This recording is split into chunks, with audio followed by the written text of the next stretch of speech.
Dans cette vidéo, vous allez apprendre à constituer une trousse de secours qui est spécialement réservée à une utilisation en cas de catastrophe. En attendant l'arrivée des secours, cette trousse vous permettra d'avoir une autonomie d'au moins 48 heures pour une famille de 4 personnes. Afin de vous signaler auprès des secours, prévoyez une banderole SOS que vous aurez confectionnée, des bâtons lumineux qui peuvent éclairer pendant 6 à 12 heures et qui peuvent permettre de se signaler dans l'obscurité, un sifflet pour lancer un appel à l'aide sur une plus grande distance qu'avec la voix,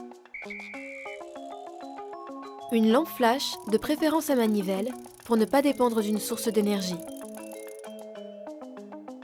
Afin de vous éclairer, vous devez avoir dans votre kit des bougies, un briquet et ou des allumettes étanches qui pourront également vous servir à faire un feu, la lampe flash.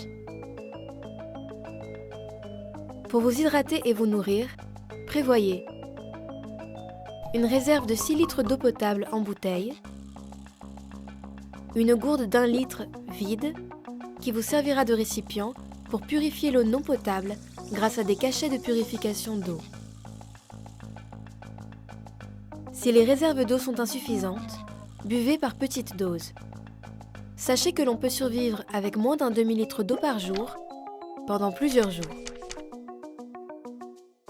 Des réserves de nourriture conditionnée, telles que les conserves. En absence d'eau, il est déconseillé de manger, car cela pourrait aggraver la déshydratation. Un conteneur de 8 litres d'eau qui permettra de s'hydrater et d'assurer une hygiène minimale.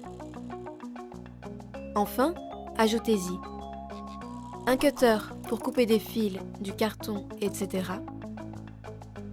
Un couteau suisse, un sachet hermétique pour conserver les documents indispensables, comme les papiers d'identité, les attestations d'assurance ou les ordonnances, ainsi qu'un peu d'argent.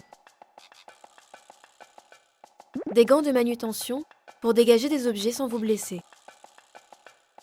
Des sacs poubelles pour les déchets et pour faire office de WC. Une couverture de survie. Un bloc-notes et un stylo pour noter toute information nécessaire. Une radio pour suivre les consignes des autorités. Un kit hygiène contenant du papier toilette et des lingettes désinfectantes.